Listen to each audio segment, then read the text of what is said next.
Empezaremos a grabar. Y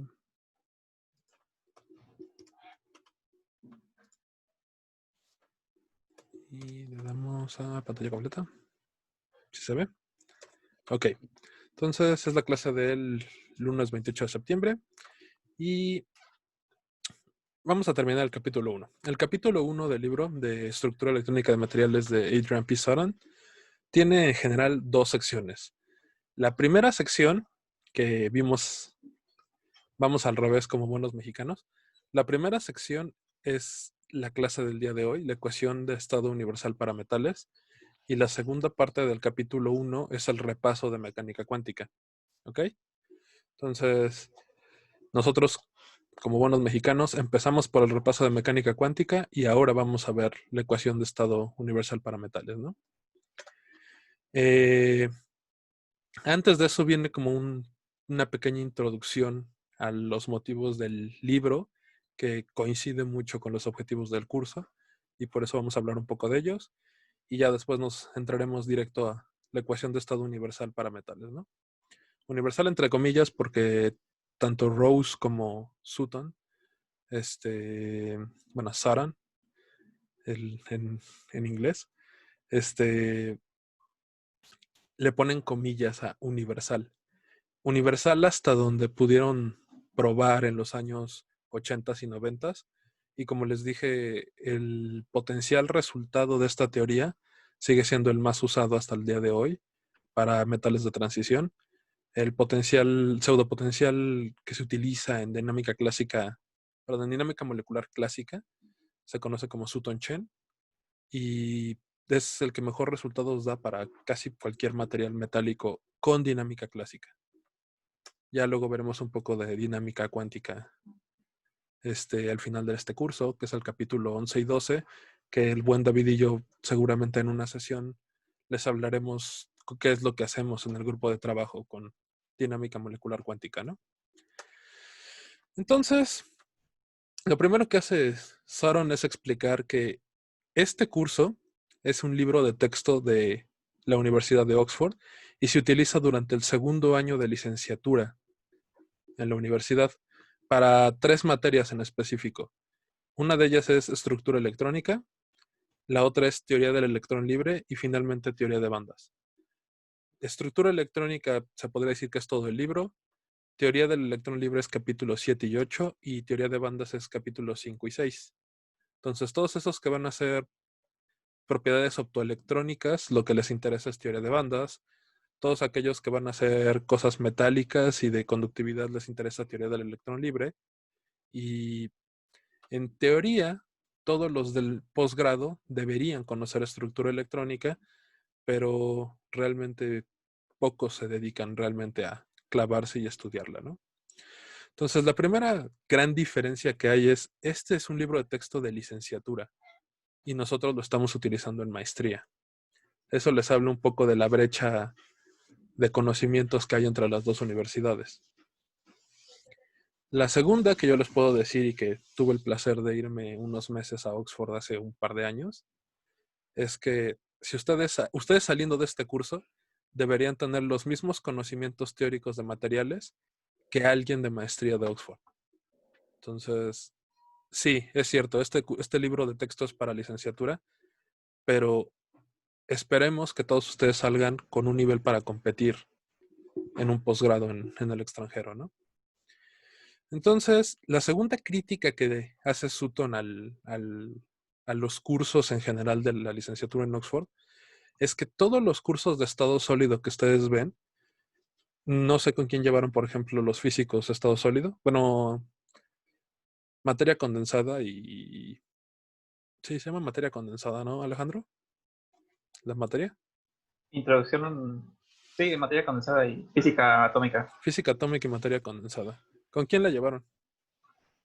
Así rápido, los físicos. Yo con Augusto Cabrera. Yo con Mier y Terán. Ah, el buen Miguel Terán. Es cuate del doc también. También Cabrera es cuate del doc. Sí, yo también la llevé con Cabrera. Ok. ¿Qué libros usaron para esa materia? ¿No se acuerdan? Qué mal. Bueno, la mayoría utiliza, por ejemplo, el Ashcroft y el Kittel, que son los dos libros más famosos. Son con los que lo da Mier y Terán y con los que lo da Chumin. Yo tomé clase con Chumin de materia condensada. Es ahí el jefe del departamento y está a 2 cubículos del mío. Tanto el Ashcroft como el Kittel, como Libov, como muchos otros libros de estado sólido, utilizan, pero mejor dicho, estudian la estructura electrónica de los cristales perfectos. ¿Qué queremos decir con un cristal perfecto? Un cristal perfecto tiene que tener 3 características. La primera, debe ser un cristal. La segunda, tiene que estar a 0 grados Kelvin. Y la tercera es, no puede tener defectos. Ahorita hablaremos un poco de qué consideramos nosotros por defecto. Y bueno, a menos de que le crean a los que dicen que ya alcanzaron temperaturas negativas, no hemos podido alcanzar el cero absoluto. Pregunta rápido para ustedes. ¿Por qué necesitamos que esté en cero absoluto para que sea un cristal perfecto?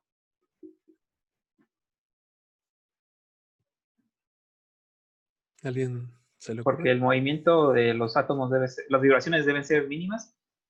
Ok. Ah, miren, ya llegó el doctor Valladares. A ver si él da la clase. Este, Cuando tú tienes cualquier temperatura por arriba del cero absoluto, los átomos van a empezar a vibrar y en cuanto vibren, se van a salir de sus puntos de la red cristalina matemáticamente perfecta y por tanto van a perder periodicidad. Pero todo lo que se ha hecho en estos libros y en esta escuela del espacio recíproco depende de que la periodicidad sea perfecta. Entonces, por el simple hecho de calentar un cristal arriba del cero absoluto, ya no es un cristal perfecto. ¿Qué otros defectos puede tener? Hay una cosa que se llama defectos de frontera, que todos los que van a hacer superficies, películas delgadas, van a tener un montón de defectos de frontera. Entonces, de entrada, si tu cristal no es infinito, ya no es perfecto. Entonces, ¿qué material conocen ustedes que sea un cristal perfecto? Si no puede ser, si no tiene que ser infinito y tiene que estar a 0 Kelvin. Y la última es que no puedes tener defectos sustitucionales, no puedes hacer aleaciones, tendrías que tener cristales que todo el tiempo mantengan su misma relación estequiométrica. Y pues eso tampoco es cierto, ¿no? Todos los materiales tienen variaciones en sus composiciones dependiendo de qué punto del espacio estés viendo. Entonces, la realidad es que para cualquier fin práctico no existe un cristal perfecto. Entonces, ¿de qué nos sirve una teoría que pues, no representa ningún material realista, ¿no? Sutton usa una palabra más extrema. Yo digo que usan la simetría traslacional para resolver los problemas en el espacio recíproco. La palabra que utiliza Sutton en el libro textualmente es abusan de la simetría traslacional, porque no existe. Entonces, ¿cómo puedes suponerme que tiene simetría traslacional cuando tu material no la tiene, ¿no? Y finalmente, en los años 80 y 90 que Sutton le piden hacer este libro como libro de texto, ya se reconoce que esta manera de pensar, estos métodos que se desarrollan realmente no sirven para los defectos, ¿no? Y la ciencia de materiales moderna se preocupa por los defectos en los cristales, así como el estudio de materiales no cristalinos. Todo lo que ustedes se van a encontrar, todo lo que ustedes van a hacer, tiene más sabor por los defectos. Todos los defectos son los que hacen interesantes a los materiales modernos. Entonces necesitamos una metodología, necesitamos un método que nos permita trabajar con defectos y con materiales no cristalinos. ¿Están todos? Sí. Entonces, ¿qué consideramos un defecto? Existen los defectos de vacancias o defectos puntuales. Hay varios tipos. ¿Alguien se acuerda de los tipos de defectos puntuales? Sí, son a nivel atómico. Cuando, por ejemplo, está el de cuando falta un átomo en la red. Ok. También Las vacancias generalmente son, como bien dice Gustavo, son cuando faltan átomos en la red. ¿Qué otro tipo de defecto puntual se acuerdan ustedes? Par de Franker. Muy bien, Alejandro, ¿ese cuál es? Es que si no me equivoco, es cuando tienes en una red iónica que donde debería haber un cation, bueno, para ahí hay una vacancia y también con un anión. Ajá, muy bien. ¿Alguien se acuerda del Shockley? ¿No? Una vacancia y un defecto. Ok. Entonces, esos son los defectos puntuales. Los defectos lineales son como dislocaciones, es decir, movimientos o separaciones de la red. Existen también los defectos de 2 dimensiones que son las superficies, que literalmente son las fronteras del material. Eh, Generalmente consideramos esto como dimensión 0, las vacancias y defectos puntuales. Dimensión 1, las dislocaciones. Dimensión 2, todo lo que es efectos de superficie. Y finalmente, en 3 dimensiones tenemos el desorden topológico. En esto podemos tener como que la estructura de los componentes no están perfectamente ordenados. La mayoría de las aleaciones metálicas, realmente tú no puedes saber cuál de los elementos va a estar en la red, a pesar de que la aleación tenga una simetría, por ejemplo, FCC, en oro-plata, tú no puedes saber exactamente en cada punto, cuál de los 2 elementos vas a tener. Entonces eso se conoce como desorden de composición. Y finalmente, pues los líquidos y los materiales amorfos o cuasi cristalinos, pues tienen un desorden de no puedes predecir dónde van a estar cada átomo, ¿no? Entonces, eso ya son como desórdenes en 3 dimensiones. Entonces, lo que les quiero decir es, los materiales reales, las cosas con las que ustedes trabajan, las cosas que hacen interesantes a un material, no se pueden tratar con la simetría translacional. Y por lo tanto, no podemos utilizar el espacio recíproco. Entonces, para extender todas las propiedades y de los defectos y de materiales no cristalinos, tenemos que atacar las cosas en el espacio real. Y ese va a ser la metodología que va a seguir todo el libro. El libro simplemente va a agarrar y decir, ok, vamos a tratar, por lo menos los primeros 7, 8 capítulos lo va a tratar como no hay simetría. Y si hay simetría, la vamos a utilizar la menor cantidad de veces que sea necesaria. ¿Ok? Y tampoco aquí viene como una parte que le encanta recalcar al doctor Valladares. Esta idea de el espacio real, mientras que los físicos nos fuimos al espacio recíproco y nos metimos a las matemáticas y desarrollamos teoría de bandas en torno a esta metodología, los químicos son más aterrizados, son más, ahora sí que más físicos que los físicos. En ese aspecto de que ellos quieren expresar las cosas en términos del espacio real y de enlaces entre átomos y cómo se producen las propiedades químicas locales alrededor de cada átomo. Y por eso a este método le solemos decir como el chemical approach, una aproximación química al estado sólido. ¿Ok? Y eso es más interesante para todos los químicos del grupo, ¿no? ¿Qué es lo que se utiliza modernamente, no? En realidad es que la teoría moderna nos permite utilizar el espacio real y el espacio recíproco cuando más nos convenga. Por ejemplo, para calcular momentos y energía cinética, es muy sencillo hacerlo en el espacio recíproco. Literalmente solo tienen que sumar o elevar al cuadrado y sumar. Para la energía cinética y para los momentos simplemente sumar. Mientras que, por ejemplo, propiedades como la posición, como el momento dieléctrico, es más fácil hacerlo en el espacio real, porque literalmente solo depende de X, ¿no?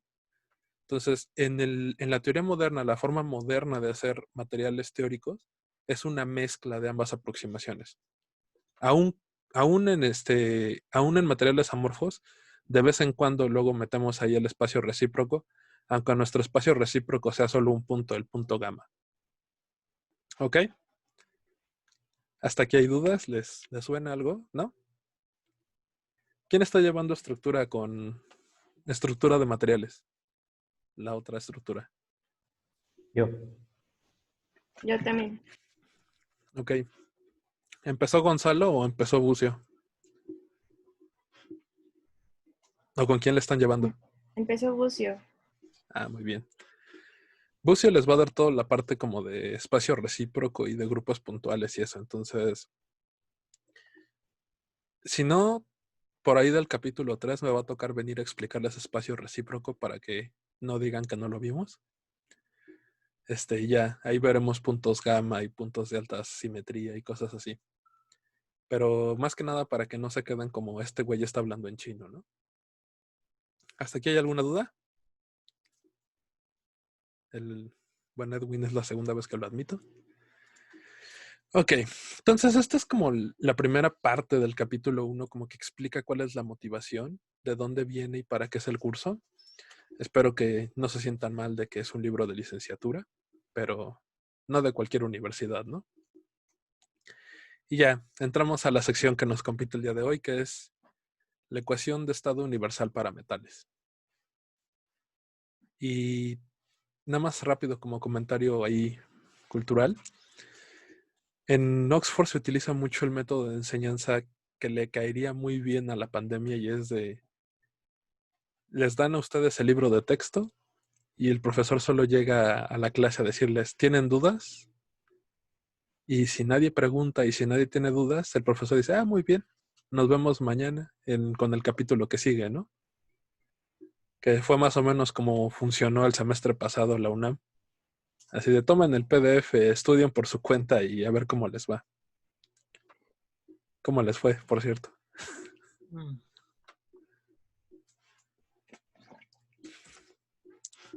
¿El silencio otorga?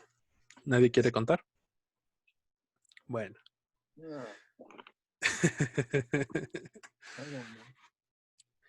A mucha gente le funciona bastante bien, ¿eh? Yo personalmente estudié así varias materias de la maestría en materiales. O sea, literalmente era de conseguí las presentaciones, conseguí los libros, estudié por mi cuenta y yo solo iba a dejar las tareas y a presentar los exámenes. Me funcionó bastante bien, pero no con todas las materias. Hubieron algunas que sí es importante tomar la clase. Creo que también depende de la formación de uno, ¿no? Si hay, por decir, físicos, llevan materias más enfocadas en esto que un ingeniero o un químico, creo. No es lo También. mismo que yo diga, voy a estudiar la parte de mecánica cuántica por mi cuenta, ¿no? No inventes. Hay Tienes que parte, estar con asesorías con ustedes. yo siento que siempre necesitas una guía, ¿no? O sea, siempre necesitas alguien al que puedas llegar y decirle, oye, no entendí esto, oye, pasa esto, alguien a quien te pueda resolver las dudas. Ujú.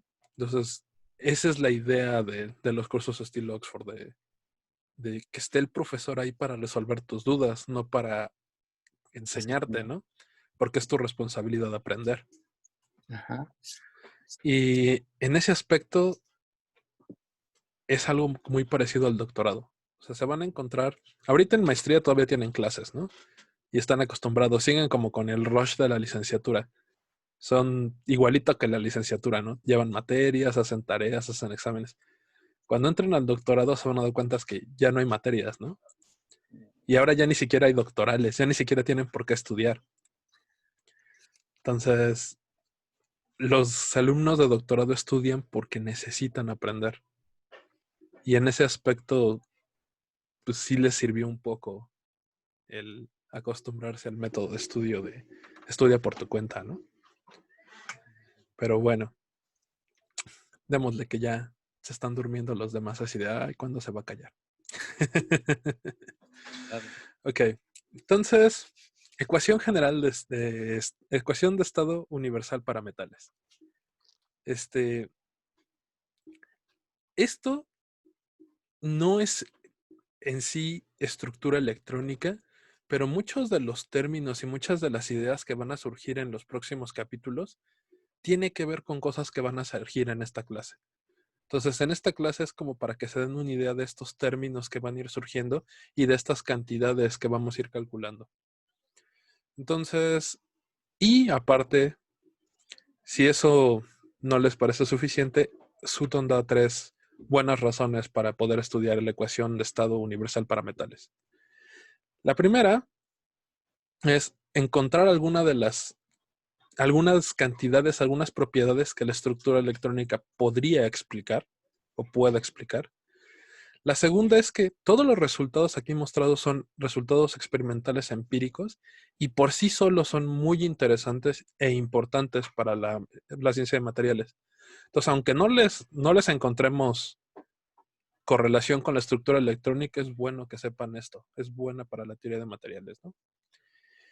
Y finalmente, nos permite como entender cómo funcionan los materiales, cómo podemos distinguir un árbol dentro del bosque. Ustedes van a encontrarse con un montón de materiales a lo largo de su estancia en la maestría y en el posgrado, y el doctorado, perdón, y se van a encontrar con que hay muchas propiedades que se parecen. Los químicos están más conscientes de esto, de que muchos materiales con composiciones químicas similares tienen propiedades similares. Para los físicos es algo así como sorprendente porque nunca lo vieron en la carrera. Tristemente nunca llevamos química. ¿Alguien tomó química de los físicos? Sí saben que hay una optativa de química en la carrera de física. ¿No? ¿No sabían? Ya se están riendo. No lo sabía. Es una optativa de química y yo personalmente sí sentí cuando entré a la maestría que debimos haber tomado por lo menos un curso, ¿no? Yo no lo tomé, es optativo y está como súper escondido entre las optativas de la facultad. Entonces, los materiales similares tienen propiedades similares. Entonces, esta clase de experimentos empíricos nos va a permitir caracterizar un material en medio de muchos similares. ¿Ok? Entonces, primero, ¿qué es una ecuación de estado? ¿Alguien se acuerda? Digo, ahí está en la presentación, pero ¿qué es una ecuación de estado?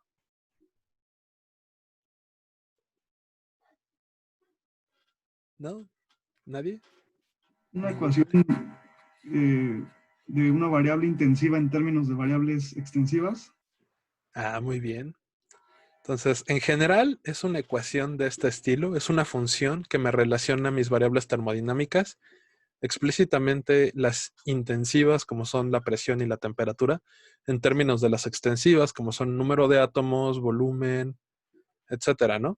¿Alguien se acuerda de alguna ecuación de estado?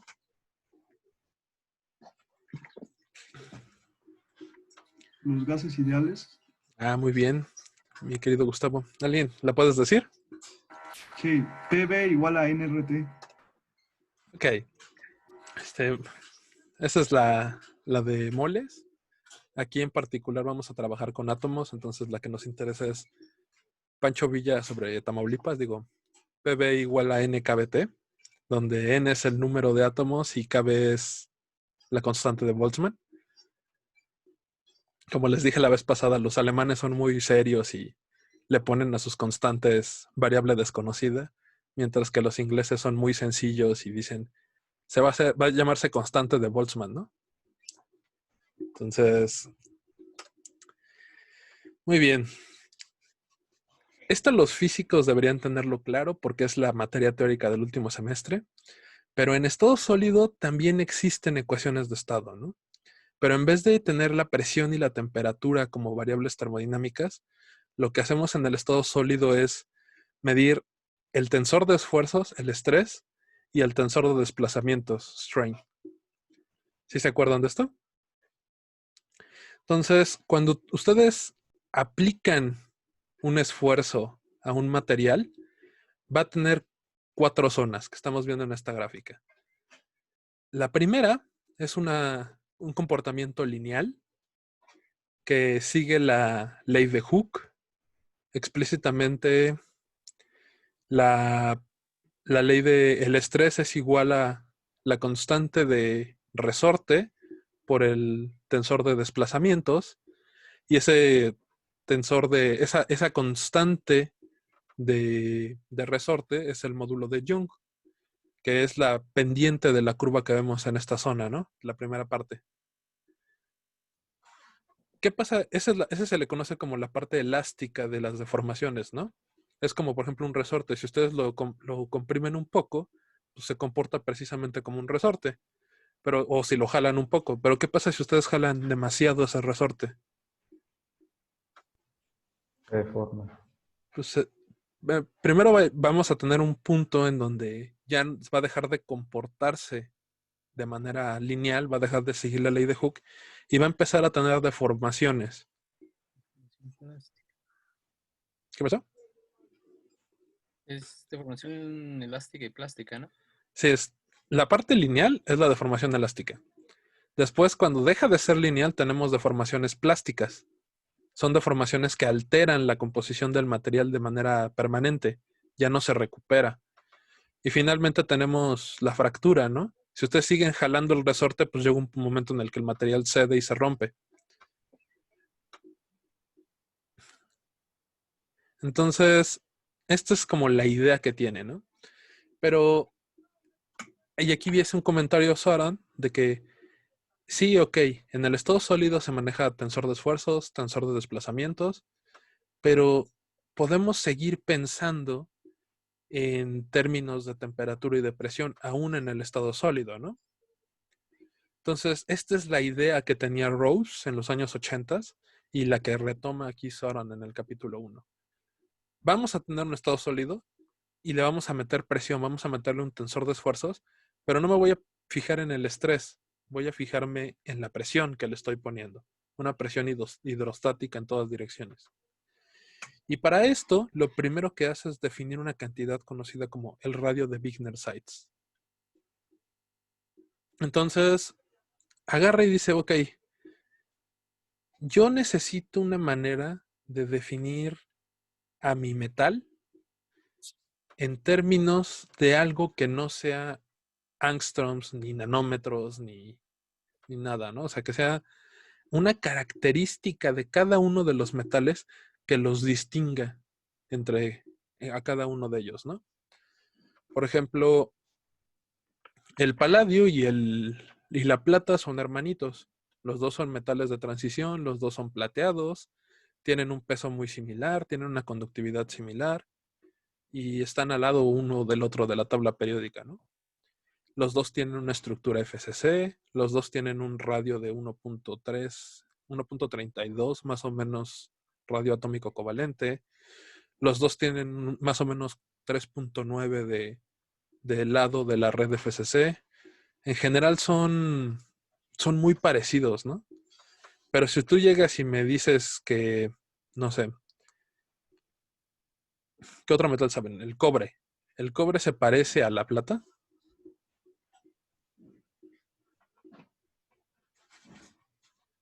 ¿No?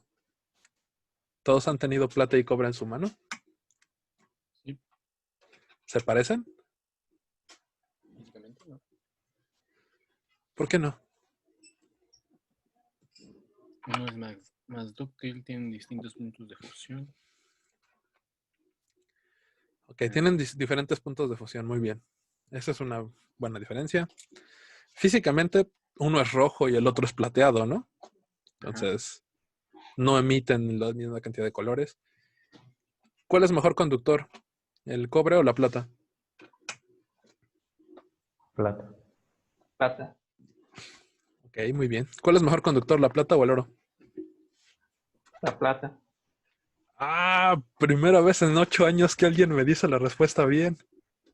La de oro. No, la plata es mejor conductor que el oro. ¿Y entonces por qué utilizan oro en las computadoras para los circuitos? ¿En dónde utilizamos oro? He visto que algunos componentes traen, no sé cómo se llaman. Ok. Los procesadores son capas de silicón, son waffles de silicón, son waffles de silicón, obleas de silicón. Y entre cada oblea hay cobre, no hay plata. Hay cobre porque es más barato que la plata. El oro suele utilizarse en los puntos de conexión. Los buenos conectores suelen venir bañados en oro. Los pines del procesador, las patitas del procesador que se unen a la motherboard, suelen ser de oro, pero tanto el procesador como la placa madre está hecha de silicón y de cobre. ¿Por qué oro? ¿Qué propiedad tiene el oro? Ya les dije que no es la conductividad. El buen Alejandro contestó bien. ¿La No es la... resistencia a la corrosión? Esa es una. El oro es más resistente que la plata a la corrosión. Pero hay otra. ¿Qué otra? ¿Ustedes para qué conocen que es bueno el oro?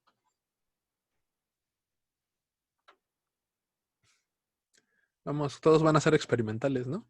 Bueno, Alejandro y Joel no, pero los demás sí son experimentales, ¿no? ¿Alguien más es teórico? Es muy maleable, ¿no? Exactamente, mi querido Kevin. El oro es muy maleable y eso permite que cuando ustedes embonan los dos conectores, cuando ustedes meten el pin en la motherboard, el oro se oxida menos y se deforma menos. Se daña menos al deformarse. Cada vez que ustedes conectan su celular con su enchufe, ustedes dañan el conector. Por el simple hecho de esfuerzos mecánicos, ¿no? Ustedes están dañando la conexión. Entonces necesitan un material que sea muy maleable para que la conexión se mantenga buena durante mayor cantidad de tiempo. Entonces el oro es mucho más maleable que el cobre y que la plata. Y los tres son los tres mejores conductores que tenemos, por lo menos por lo menos en la tabla periódica. Entonces, si ya tienen cobre, que es peor que el oro y la plata, dentro del procesador, dentro de la motherboard, pues perfectamente podrían hacer las patitas de cobre, pero las hacen de oro porque es más maleable. ¿Ok? Y por eso los buenos conectores, los cables caros de la televisión y esto tienen entradas de oro, para que puedan durar muchas conexiones y puedan durar mucho tiempo sin oxidarse. Entonces, lo que les quiero decir es, todos los metales tienen diferentes parámetros de red, tienen diferentes radios covalentes. Entonces, lo primero que necesitamos, lo primero que propone Rose es, vamos a definir una cantidad que no dependa del material que estoy haciendo. Entonces, vamos a definir el radio de Wigner size. Y lo define de una manera muy sencilla. Vamos a pensar que los átomos son esferas duras. Todos se pueden imaginar un átomo como una pelota dura.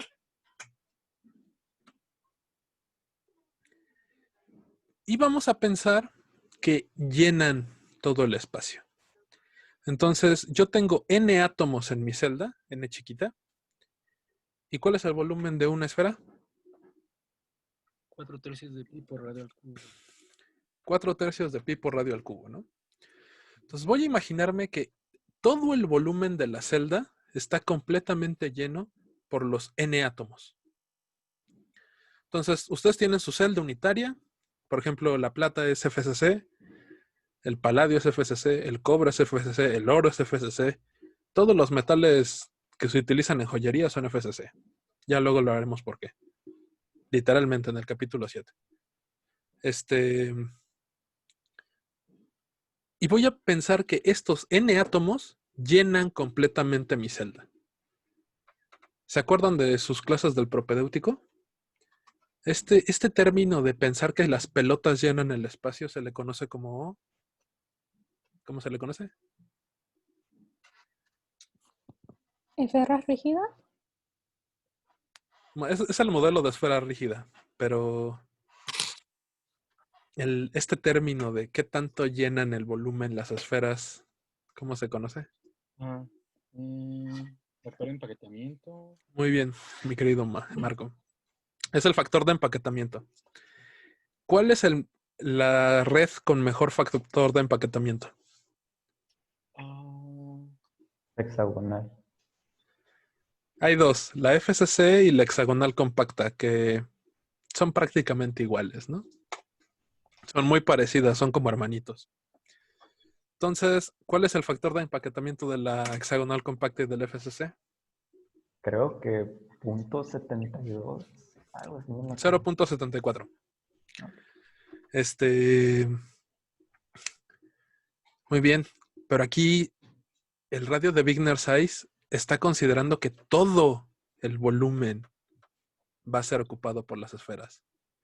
Entonces, no son esferas duras, porque si fueran esferas duras, pues chocan, ¿no? Y hay espacio entre las esferas. Son esferas. Estoy considerando que el átomo es esférico, pero no estoy considerando que es duro, porque para poder llenar todo el espacio, las nubes se van a tener que traslapar. Esta es la definición formal de Sarat, ¿no? Tengo n átomos por unidad de volumen, el volumen de la esfera, y pues mi factor de empaquetamiento es 1. ¿Ok? Hasta aquí todos entienden qué es el radio de Wigner size. Es como esta cantidad extraña de qué radio tendría que tener cada átomo para llenar completamente el volumen de la celda. ¿Ok? Más vale que lo entiendan porque todo lo que sigue va a depender del radio de Wigner size. Ese va a ser mi variable independiente. ¿Sí se entendió? Ok. Sí. Entonces, luego nos introduce una cantidad que va a estar saliendo constantemente en el curso que se llama Binding Energy. Binding Energy tiene diferentes nombres y representan diferentes cosas en específico, pero es más o menos la misma. Que cuando hablamos de cuando hablemos de Binding Energy en el curso, generalmente lo vamos a referir como energía de amarre. En estado sólido, a la energía de enlace o de amarre es la energía necesaria para agarrar un sistema de partículas y separar todos los átomos, alejarlos hasta que ya uno de los otros, hasta que ya no haya interacción entre ellos. Por eso solemos utilizar el término energía de amarre. Los químicos suelen utilizar otro término para algo similar que se llama energía de enlace. ¿A los químicos que tenemos les suena la energía de enlace? ¿Alguno quiere decir la definición química de energía de enlace?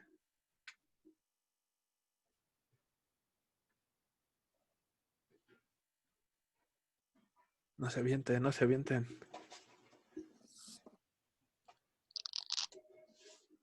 ¿No? ¿Ninguno? ¿Y por qué tan cobardes el día de hoy? Pues es la energía necesaria para mantener unidos los átomos de una molécula, ¿no? La energía necesaria para mantener unidos. Para los romper átomos. un enlace, perdón. Ah, eso tiene un poquito más de sentido, Gerardo. Sí. Los químicos le llaman energía de enlace precisamente a la energía necesaria para agarrar un átomo de la molécula y llevárselo a infinito. Literalmente rompen el enlace.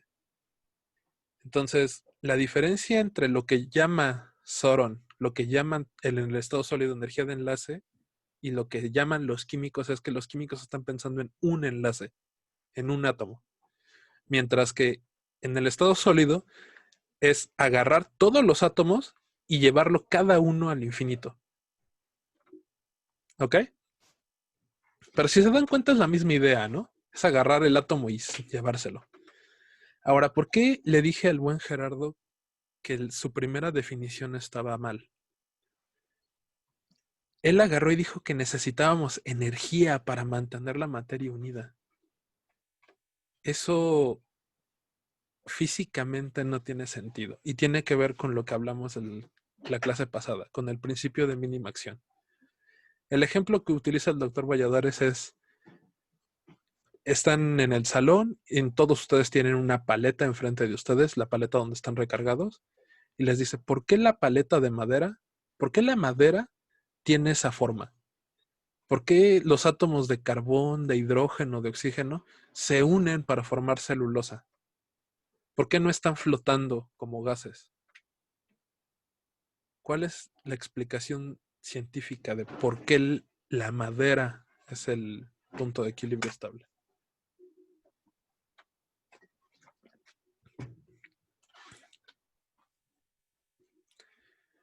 ¿Por qué la pared tiene forma de pared? ¿Por qué no se hace polvo y se desmorona?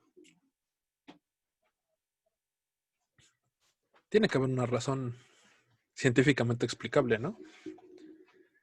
Digo, teológicamente, pues porque Dios así lo quiso, pero científicamente explicable. Pues es que, bueno, en todo lo que comentaste, pues lo dijiste, pues es la forma más estable. O sea, al menos bajo las condiciones, el medio y todo eso, es la forma más estable que existe. Un estado de mínima energía. Ujú. Ok, tiene que ver literalmente con lo que está ahorita en la pantalla, ¿no? El principio de mínima acción me dice que mis moléculas se van a mover en el espacio-fase, se van a mover en el espacio y con la velocidad que minimiza la acción. ¿Y cuál va a minimizar la acción? Pues tenemos un mínimo de energía, ¿no? Estos son números reales. Yo trabajo con paladio hidrógeno, entonces me sé bastante bien el hidrógeno. El hidrógeno, ustedes saben, es un gas, ¿no? Digo, hoy vamos a decir que es un metal, pero en general es un gas. ¿Y qué clase de gas es?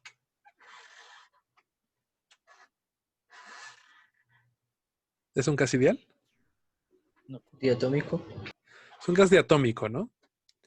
Entonces es un gas de Van der Waals. Tiene ahí interacciones de que se mueven pares y tiene movimientos vibracionales que el gas ideal no contempla. Entonces, de alguna manera existe que la molécula es más estable que el átomo.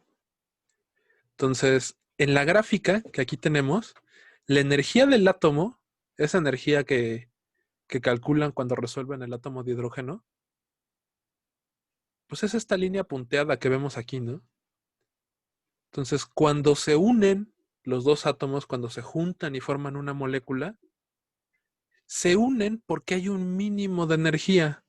¿Cuál mínimo de energía? Este de acá abajo, la línea de abajo. Entonces resulta que los átomos de hidrógeno se unen porque al unirse disminuyen su energía.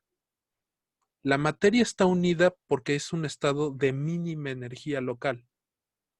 Si no fuera un estado de mínima energía local, entonces la materia necesitaría energía, que fue lo que dijo el buen Gerardo, ¿no? Cuando le pregunté. Si la materia necesitara energía para estar unido, ese no es un punto estable y lo que trataría de hacer es separarse. Entonces, la materia se mantiene en un estado de equilibrio porque es un estado de mínima energía. Va a ser importante en un momento, por eso estoy recalcándolo tanto.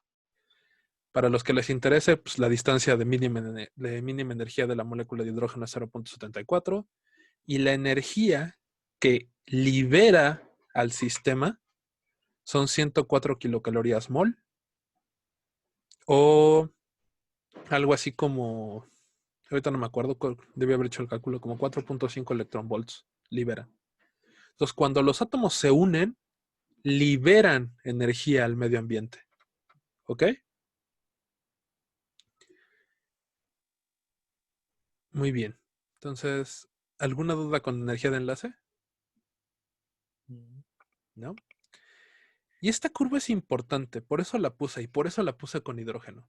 Esta curva de energía de enlace es va a aparecer todo el tiempo en materiales y va a ser muy similar para todos los materiales. Tenemos que tiende a 0 cuando la distancia tiende a infinito, tiene un mínimo en la distancia de enlace y tiende a infinito conforme los átomos se acercan, ¿no? Los físicos deben estar muy acostumbrados a ver esta clase de fórmulas esta clase de funciones, porque aparece también en atracción electrodébil, ¿no? Y en atracción fuerte. Entonces ya, regresemos rápido a la clase de los metales. En la primera figura del libro, Soron pone esta figura y pone 3 gráficas para 3 metales diferentes. Y lo que les quiere decir es, con esta figura es, ok, yo puedo poner la energía de enlace, la binding energy, en términos no solo de la distancia de enlace, sino en términos de R omega S, del tamaño de del volumen de mi celda, no del tamaño de la esfera que llena la celda. Y tiene esta misma forma, ¿no? Tiende a infinito conforme tiendes a cero, tiende a cero conforme el radio se va a infinito, pero pues la energía de enlace va a ser diferente para cada material, ¿no?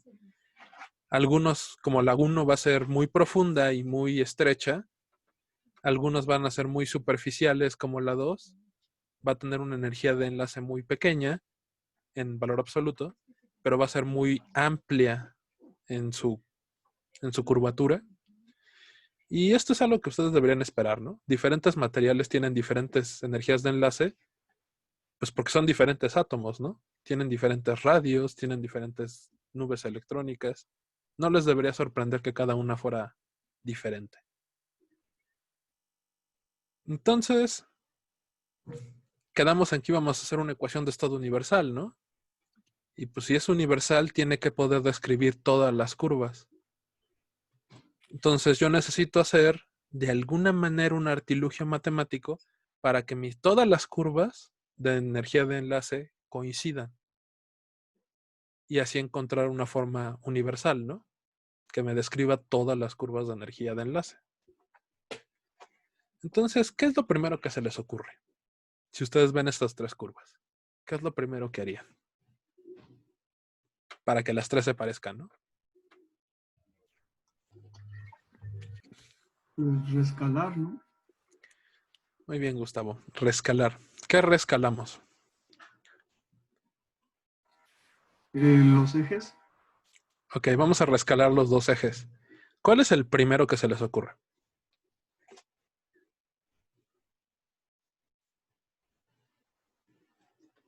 Energía de enlace. Muy bien. Primero vamos a rescalar el eje de la energía. ¿Por qué? Porque tenemos un valor que nos permitiría ajustar rápidamente todos los ejes. Y es dividir la curva de energía de enlace por el valor del mínimo, ¿no? La energía de enlace en el punto de equilibrio. Esta de aquí. EB de equilibrio. Si yo divido la energía de enlace entre la energía de enlace en el equilibrio, pues lo que vamos a obtener es que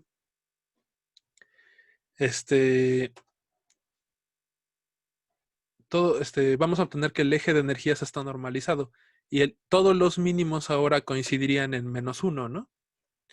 Y es precisamente lo que hace Rose et al. En su artículo de 1984. Lo primero que propone es, vamos a definir una función G, que es la energía de enlace entre la energía de enlace en el equilibrio. Y entonces, como resultado, pues tenemos que ahora todas las curvas llegan a -1. Ya se parecen un poquito más, ¿no? ¿Sí o no? Sí. ¿Cómo vas, Yatsiri? Bien. ¿Sí? Sí. Ok. Entonces ya rescalamos. Y como el buen Gustavo dijo, pues ahora hay que rescalar el eje X, ¿no? Ya rescalamos el eje Y. Ahora hay que rescalar el eje X. Lo primero que se le ocurriría a alguien sería, pues vamos a hacer que todos los mínimos coincidan, ¿no? ¿Cómo hacemos que todos los mínimos coincidan? Una resta. Una resta, ¿no? Restamos R omega S menos el R omega S en el equilibrio, ¿no? ¿Qué es lo primero que se le ocurriría a todo buen físico?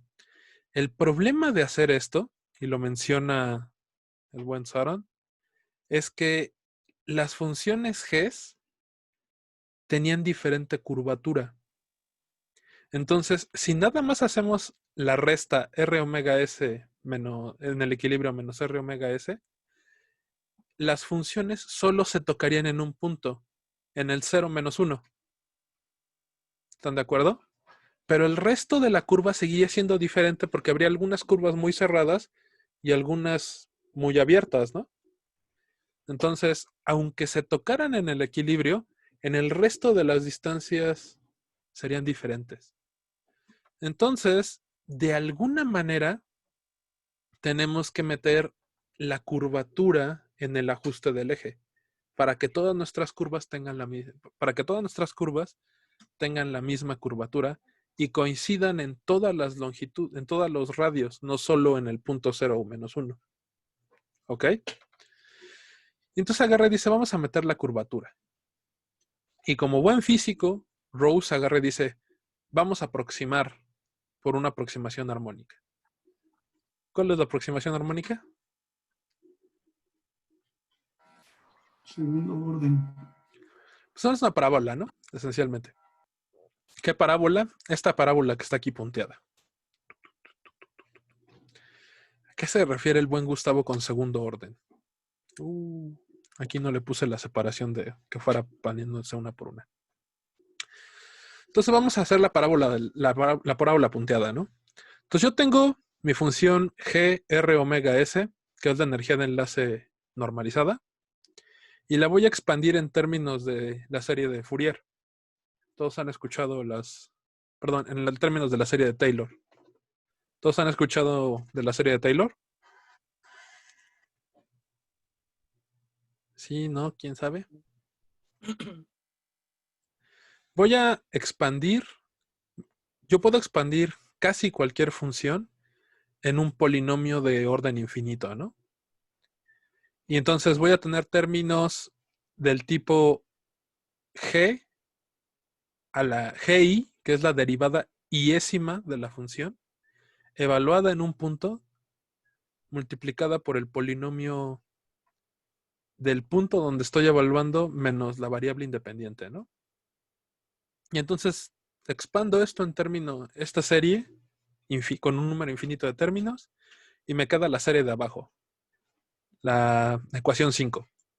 Entonces el primer término es simplemente el valor de la función en el punto de equilibrio, más la primera derivada en el punto de equilibrio por R omega S, por la R de equilibrio menos R, más la segunda derivada en el punto de equilibrio por el punto de equilibrio menos R omega S al cuadrado, más la tercera derivada por R de equilibrio, más la cuarta derivada, más la quinta, más hasta infinito, ¿no? Entonces, cuando un físico habla de la aproximación armónica, se refiere a, como bien dijo Gustavo, a que solo nos vamos a fijar en los primeros tres términos. El término lineal, perdón, el término que solo es un numerito, el término lineal que depende, que va multiplicado por la primera derivada, y el término cuadrático que va multiplicado por la segunda derivada, ¿no? Entonces, me regreso rápido a la ecuación. ¿Cuánto vale G en el equilibrio? -1.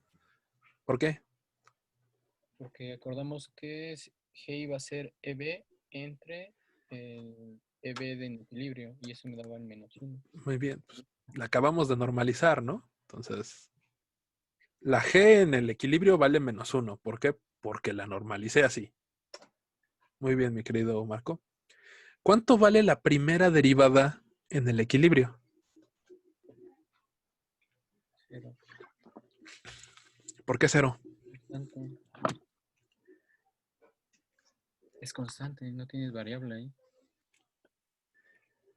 El equilibrio es el mínimo, ¿no? ¿Cuál es la definición de un mínimo? La primera derivada tiene que dar 0 y la Exacto. segunda derivada te tiene que dar un valor Positivo. un signo positivo, ¿no? Sí. Entonces, como el buen Marco ya lo acaba de decir, de manera perfecta. El valor de la función vale -1 porque lo acabamos de normalizar. La primera derivada vale 0 porque estoy en un mínimo. Y la definición de mínimo dice que la primera derivada debe valer 0. Entonces, este término vale -1. Este término me lo chuto, vale 0. Y ya lo único que nos queda es el tercer término. Entonces, esta serie infinita, como buen físico, la cortamos hasta el término cuadrático. Y nos queda la función aproximada. ¿Ok? Ok. Muy bien. Entonces, esta parábola va a cruzar el eje X en dos puntos en específico.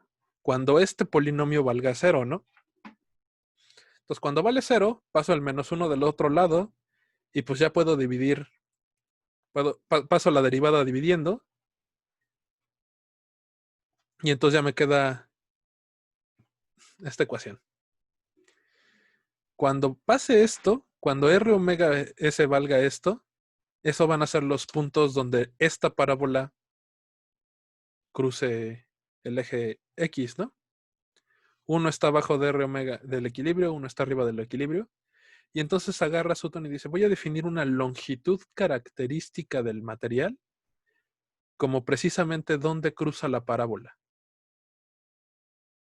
¿Ok?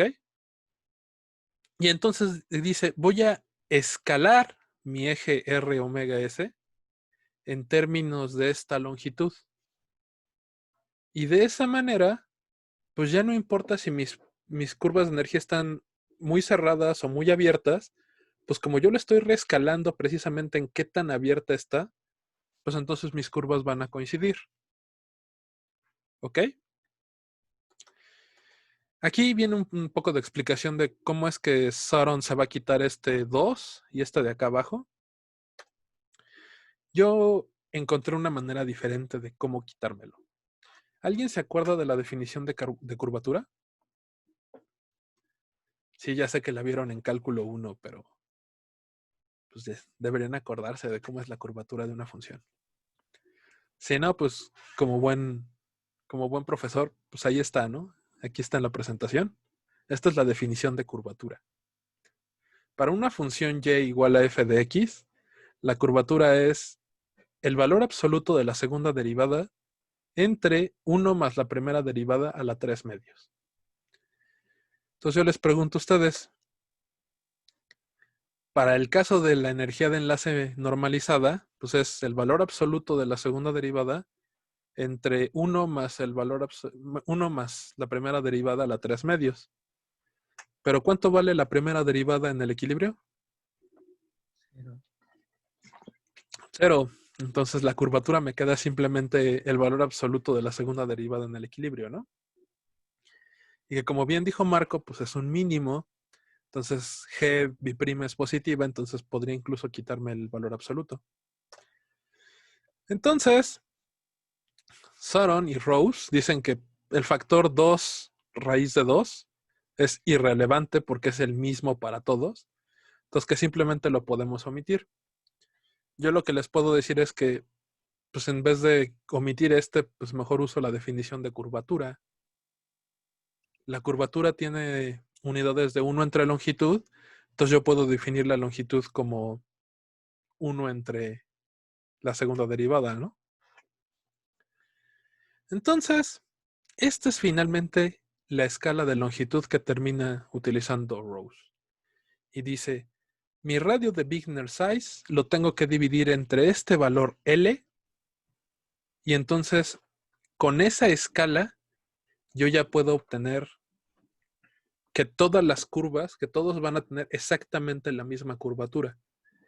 Y entonces, si ya tienen el mismo tamaño y la misma curvatura, pues yo ya puedo encimarlas una sobre la otra, ¿no? Que era lo que queríamos hacer. Hacer que todas las curvas de energía tuvieran la misma forma funcional.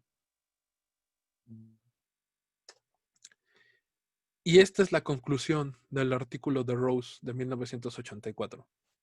Este literalmente está sacado del artículo de Rose. Y aquí podemos ver el molibdeno, el potasio, el cobre, el bario y ¿es antimonio? No me acuerdo qué es SM. Ahorita se me olvidó. Pero estos son curvas medidas experimentalmente de energías de enlace. Y como podemos ver, todas ellas caen con muy buena precisión encima de la misma curva. Esta curva que ya está escalada, ¿eh? Si se dan cuenta, el mínimo está en -1 y ya acá abajo está en una variable adimensional llamada A, que ahorita veremos cómo se define.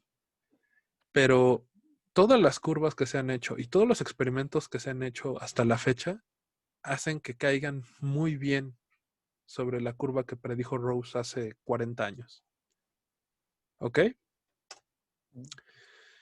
El problema viene en que, pues, todo esto que hicimos fue como un trato de manera empírica a los resultados experimentales. Nosotros no sabemos realmente cuál es la ecuación que define esta función. Solo estoy agarrando resultados experimentales y estoy haciendo mediante escalas. Imagínense que ustedes tienen su gráfica, sus papeles, ¿no? Entonces yo estoy estirando mi papel o contrayendo mi papel para que todos los datos queden en el mismo lugar. Entonces, pues sí, qué bueno que pudimos hacer que todos se encimaran, pero esto es de muy poca utilidad si no podemos darle una expresión algebraica, una función que me describa la energía de enlace. Entonces, lo que termina haciendo en la parte final de su artículo Rose es ajustando. De hecho, lo termina haciendo en un artículo posterior, en meses después, junto con su alumno Bidet, en el artículo de Rose Bidet.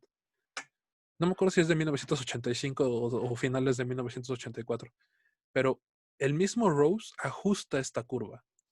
Entonces dice, esta función GA igual a menos 1 más A más 0.05 A al cubo, perdón, aquí me comí una A, por E a la menos A, ajusta de manera muy cercana los resultados experimentales. A es una variable de longitud adimensional y es el radio de Wigner size menos el radio de Wigner size en equilibrio entre la longitud característica de la curva, y del lado derecho puse ya la parte completa por si la quieren ver. La define de esta manera y es adimensional. Acá tengo la segunda derivada de la energía con respecto a la posición, ¿no? Entonces, ¿qué unidades tiene esto? Bueno, la fácil, ¿no? El radio de Wigner size, ¿qué unidades tiene? Unidades de longitud, ¿no? La energía, pues tiene unidades de energía, ¿no? Espero. Y la segunda derivada de la energía respecto a la posición, ¿qué unidades tiene?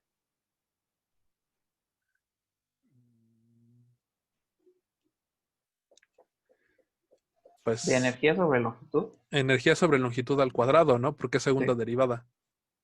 Entonces, energía entre energía, se me eliminan las energías. Entonces, esto del paréntesis es 1 entre longitud al cuadrado. Cuando le saco raíz, es 1 entre longitud. Entonces, aquí tengo longitud, acá tengo 1 entre longitud. A es una variable que me representa la longitud, pero es adimensional. Y eso es muy importante en la física. Luego se van a dar cuenta de que para hacer esta clase de generalizaciones y de ecuaciones universales, siempre es conveniente pasar a variables adimensionales. Entonces, A es la variable dimensional y que me caracteriza las propiedades del metal. ¿Por qué?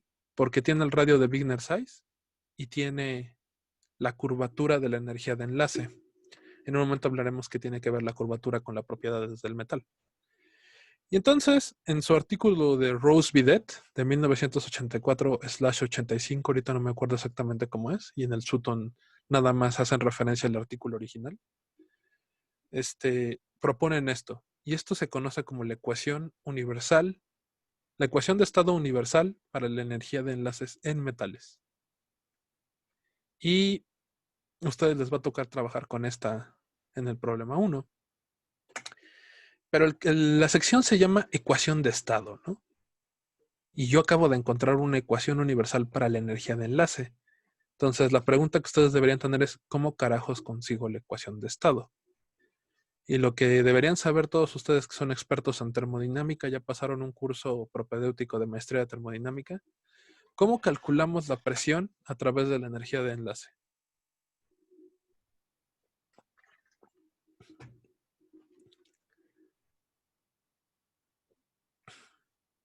¿No se los enseñaron en su curso de termodinámica? Chan, chan, chan. Pues como diría el buen doctor Valladares, pues aquí está, ¿no? La presión es menos la derivada parcial de la energía de enlace respecto del volumen. Pero estas a ciertas condiciones, ¿no? Ajá, ¿qué condiciones? A una temperatura igual a 0, porque debe tener otro valor con una T y algo más. Técnicamente es a temperatura constante, Ah, no a temperatura igual a 0. Pero sí, tienes razón, mi buen Marco. Es a temperatura constante. Aquí le faltó la T. Según yo sí se la había puesto, qué raro. Entonces, para calcular la presión y encontrar nuestra ecuación de estado, ustedes tienen que agarrar esta energía de enlace, la de la G, y sacarle la derivada respecto del volumen. Esta es una chamba de un par de páginas, no es sencilla, y es la primera parte del problema 1 del Saran. La segunda parte del problema del Saran es, me tienen que encontrar el módulo de bulto y la derivada del módulo de bulto respecto a la presión, que son las otras dos ecuaciones de estado. El buen Saran les da la respuesta. Es la ecuación 14 y la ecuación 16. Pero, este es el problema 1 del Saran. Y se les deja como ejercicio a ustedes. A mí me toma 3 páginas hacerlo. Entonces, no está sencillo. Solo hay que derivar 3 veces y ustedes me dirán, pues qué dificultad tiene hacer 3 derivadas, ¿no? Bueno, pues inténtenlo y luego me cuentan qué dificultad tiene hacer 3 derivadas. Esta es la primera. Y como se darán cuenta, no está bonita.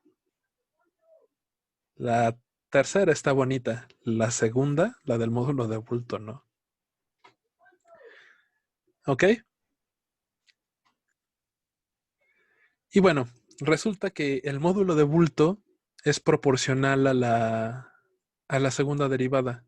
A la segunda derivada de la energía de la energía de enlace. Entonces, esta curvatura, esto qué tan cerrado esté y qué tan abierto esté, está relacionado con las propiedades del metal que están trabajando. Entonces, sí, tengo dudas. ¿A qué se refiere el módulo de bulto? el módulo de bulto. Muy bien. Ajá. O sea, tenemos módulo Young, módulo de rigidez a corte, módulo...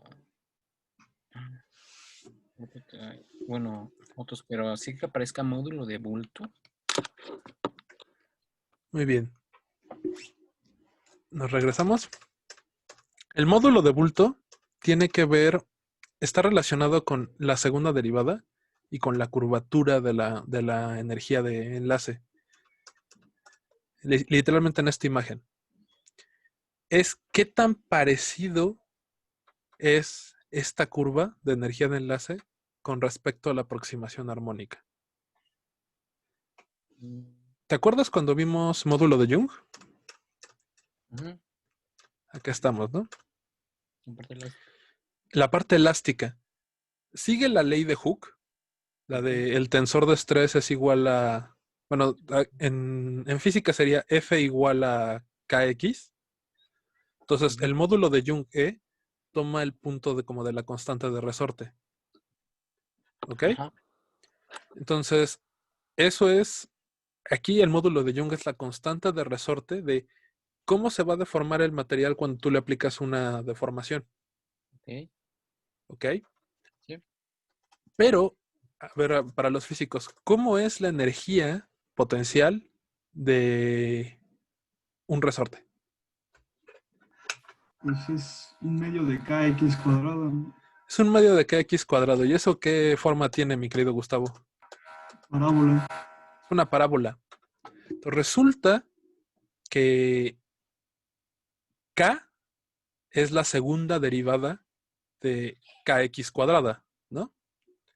Entonces, el módulo de Young está relacionado con la curvatura de la parábola que le ajustas. El módulo de bulto, al igual que el módulo de Young, está relacionado con la segunda derivada de la parábola, mi querido Marco. Ok. Entonces, ambas son aproximaciones armónicas, ambos están relacionados con la curvatura, ambos son proporcionales a la segunda derivada, pero no son exactamente la misma, porque aquí estoy ajustándole una parábola a la energía de enlace. En el caso del módulo de Young, le estamos ajustando una parábola a el estrés. Es decir, qué tantas tensiones internas tiene el material cuando yo lo deformo. Entonces, aquí esta energía, esta curva que tienes aquí, tiene que ver con el estrés interno, mientras que esta tiene que ver con la energía de enlace. Pero ambas son aproximaciones armónicas y ambas tienen que ver con la segunda derivada de la energía. Ok. ¿Ok? Sí. ¿Alguna otra duda? ¿Podrías poner tu diapositiva 16? La 16. Ajá. Ajá, esa. Bueno, justamente esa justificación que diste tú por medio de la curvatura me pareció más, más sólida, porque esta L minúscula que mencionas aquí en la ecuación 9 Uh-huh. cumple exactamente con la definición del radio de curvatura, que es el recíproco de la curvatura. Ajá. Bueno, ahí nada más, como comentario, Gustavo, esta es una justificación que yo encontré cuando he dado el curso, pero en el artículo original de Rose y en el libro aparece este 2 raíz de 2 y literalmente se lo chutan tanto Rose como Sauron así de, es un factor de escala que es constante para todos, y esto tiene que ver mucho con la parte experimental. Muchas veces ustedes se van a encontrar con una cosa de que hay un error en su medición, pero ese error es el mismo para todas las mediciones. ¿Cómo se conoce ese error? Tiene nombre esa clase de errores. Error sistemático, Gustavo. Entonces ellos agarraron y dijeron, esta clase de factores es un error sistemático y simplemente me lo puedo quitar dividiendo todo entre 2 raíz de 2, ¿no? Pero yo encontré por ahí, dando este curso y resolviendo los problemas, pues que simplemente se define mejor como el radio de curvatura, ¿no? Y con el radio de curvatura ya no tengo ese factor de 2 raíz de 2. Pero en el artículo original de Rose y en el de Rose Videt aparece este 2 raíz de 2 y se lo chutan así de, me lo quito porque es un factor constante. ¿Ok? Sí. ¿Alguna otra duda?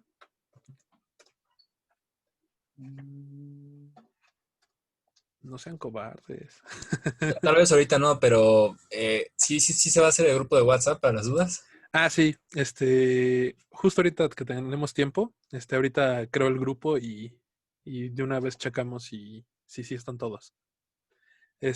Bueno, si no hay alguna otra duda, yo sí tengo una duda para ustedes. Una duda que me encanta ponerles en los exámenes. ¿Por qué esta ecuación de estado describe mejor a los metales que a otros materiales? La sección, el capítulo se llama Ecuación de estado universal para metales. ¿En qué momento de esta clase yo les dije que esto era un metal? Y como ejemplo, les pongo la que hábilmente puse y que no viene en el libro, la molécula de hidrógeno. La molécula del hidrógeno tiene exactamente la misma curva, la misma forma. ¿Qué me impide a mí poner este mismo tratamiento que propone Rose a la molécula de hidrógeno? Y yo sé que algunos listos me van a decir, el hidrógeno es metal, ¿no? ¿En qué familia de la tabla periódica está para los químicos el hidrógeno? 1A. Y la 1A, ¿a qué corresponde? ¿Cuál es el nombre de la familia 1A? ¿Alcalinos? Los metales alcalinos, ¿no? Entonces, ¿el hidrógeno es metálico? No. Bueno, hasta ahorita no. No lo hemos encontrado experimentalmente. Hay muchos intentos, hay simulaciones. Ahí hasta en el artículo que estamos ahorita a punto de publicar el doctor Valladares y yo, y David, hablamos un poco del hidrógeno metálico.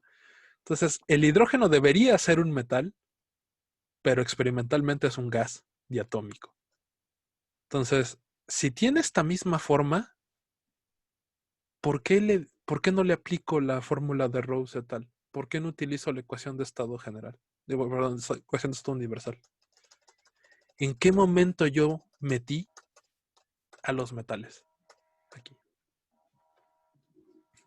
Digo, esta es la ecuación, ¿no? Pero ¿en qué momento yo dije, sí, esto es solo para metales? Porque, bueno, ahí esa ecuación considera que la densidad de empaquetamiento de los metales es como el factor más importante para la energía, la energy binding. Sin embargo, para casos más generales, pues la direccionalidad del enlace está impactando también sobre la hibridización y pues ahí ya no aplica tan bien como en los metales, ¿no? Ok, tienes la idea, Gustavo, pero no la aterrizaste bien. Tiene que ver con el empaquetamiento y tiene que ver con la direccionalidad. ¿En qué momento yo agarré y dije, es un metal? ¿Cuál es la diferencia entre un metal y un semiconductor o un aislante? La band gap. La band gap. Bueno, esa es la definición formal, ¿no? Pero hay otra gran diferencia que tiene que verlo con lo que me acabas de comentar, Gustavo.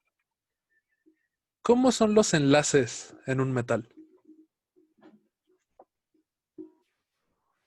Metálicos. Metálicos, con los electrones libres. Con los electrones libres. A ver, ¿qué les contaron en sus cursos propedéuticos? O una más fácil. ¿Cómo es un enlace en un semiconductor? Lo vamos a ver aquí en el curso, entonces. Pero esta idea ya la deberían traer del propedéutico.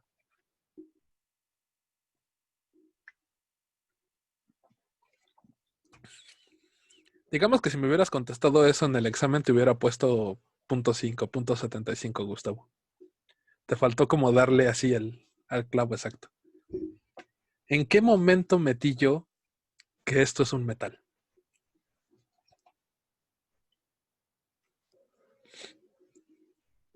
¿Cómo es un enlace en un semiconductor? ¿Quién se atreve? ¿Quién está trabajando con semiconductores? ¿Covalente? ¿Cómo es un enlace covalente, mi querido Gerardo? Ahí mi vecino Diego está al lado, su cubículo está al lado del mío. Trabaja mucho con semiconductores, ¿no? Y con ingeniería de brecha para hacer LEDs. Vas a hacer LEDs tú también, ¿no? Sí, probablemente. Entonces, un enlace covalente. Muy bien. La mayoría de los semiconductores tienen enlaces covalentes. ¿Cómo es un enlace covalente? Los electrones de un átomo se comparten con los electrones de otro átomo. Ok. ¿Y eso cómo es? Porque hay varias maneras de compartirse, ¿no? De nueva cuenta, aquí los puntitos no están nada más de gratis. El hidrógeno no es un átomo, es un protón con muchas pretensiones, ¿no? Entonces, la H es un protón y tiene un electrón, un puntito rojo. Entonces, cuando está cada quien por su lado, pues ahí está el protón solito con el electrón dando vueltas, ¿no? Y conforme se van acercando, en la distancia de equilibrio, los electrones se encuentran a la mitad de ambos átomos, ¿no? O por lo menos de manera preferente. Entonces, el electrón ya no está dando vueltas en una esfera, sino que se acerca y se localiza principalmente en la dirección del enlace. Eso es un enlace covalente. Ya un enlace iónico es que alguno de los dos átomos pues, es más gandalla que el otro, ya lo veremos también en el capítulo 2, y se agarra los electrones, los acerca hacia él. Ese es un enlace iónico. En un enlace perfectamente covalente, los dos electrones están en medio de los dos átomos, ¿no? Que es justamente lo que dibujé aquí. Y ya luego también veremos que no existe el enlace iónico perfecto ni el enlace covalente perfecto. Siempre hay como una mezcla de estos dos. Pero la parte importante es, los electrones ya no son una nube esférica, sino que al átomo le sale como un chipote, como un chipotito en dirección del enlace. A ver,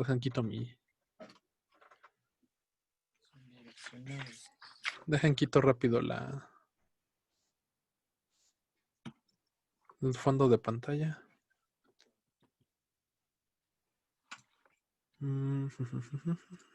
Ahí está mi pantalla verde, que es una cortina.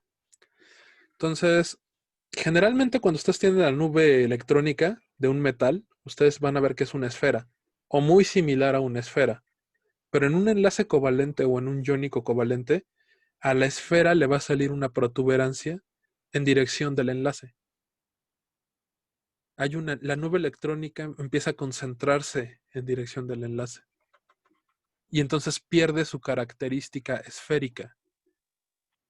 Cuando hay direccionalidad en la nube, como eso en un enlace covalente, en un enlace iónico, en un enlace de Van der Waals, deja de ser esférico. ¿En qué momento yo metí que era esférico? Cuando definí el radio de Wigner size. Yo agarré y dije, mis átomos son esféricos. Yo tengo una simetría esférica en todas direcciones. Y eso solo va a ser verdad para los metales. Por eso es que esta es una ecuación universal para metales, aun cuando los enlaces covalentes tengan la misma forma. No necesariamente van a seguir la curva de manera exacta. Ojo, no quiere decir que no la sigan. Quiere decir que es menos probable que la sigan. ¿Ok? Entonces, ¿hasta aquí alguna duda? Sí, no, quién sabe. Ahorita no. Ok. Bueno, pues si no hay dudas, con eso terminaríamos el capítulo 1.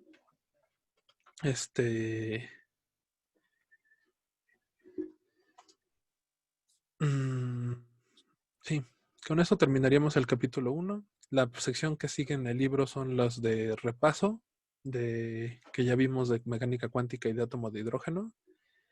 Y en teoría el miércoles ya iniciaríamos de lleno con el capítulo 2, que ya es formalmente el inicio del curso de estructura electrónica. Si quieren ahorita hacemos lo del grupo de WhatsApp. Y voy a hablar con David a ver si les empezamos a subir la tarea del capítulo 1 y 2. Se los prometo para el lunes que sigue. Voy a tratar de subírselas entre el miércoles y el viernes. Y ustedes tendrían que entregárnosla unos días antes del examen. ¿Ok? Entonces, no se preocupen, todavía falta como un par de semanas, pero sí es bueno que ya le vayan empezando. La que sí les recomiendo que vayan iniciando es el problema 1 del Saran. Es precisamente el que acabamos de ver, calcular presión, módulo de bulto y la derivada de módulo de bulto respecto a la presión. Les va a tomar un buen rato. Sí es muy, muy larga y generalmente cuando los físicos les encanta tomar atajos, cuando hacen derivadas, generalmente cuando empiezan a tomar atajos y empiezan a hacer cosas como a tratar a las derivadas como fracciones, el resultado es que no van a llegar a lo que tienen que llegar. Estas de estas cosas en las que es más fácil escribir todo y desarrollar todo y luego ir eliminando términos que querer hacer atajos y eliminarlos antes de tiempo. Porque lo único que van a hacer es no les va a salir. ¿Ok? Entonces, pues si ya no hay más dudas, pues terminamos la sesión y ahorita ya me pasaron todo su número para crear el grupo de WhatsApp. Sí, Yo lo acabo de mandar. Classroom. ¿Lo pusieron en Classroom o me lo mandaron por correo? Porque vi que me llegaron como 10 correos allá en la tarde. Yo lo puse en el Classroom. Ok. Yo lo envié por correo. Yo también lo puse en el Classroom. Ok. Yo igual. Bueno, pues entonces ahorita creo el grupo y si me falta alguien, por favor, mándenme un correíto para añadirlos. Entonces, con eso terminamos la sesión. Que tengan buena tarde. ¿Sí? ¿Ya no hay dudas? No, doctor. Bueno, Por ahora no, entonces, muchas gracias. bueno, entonces nos estamos viendo, se cuidan. Nos vemos el Buen miércoles. día. Gracias. Hasta luego. Gracias. Gracias. Vale, gracias. Bye bye.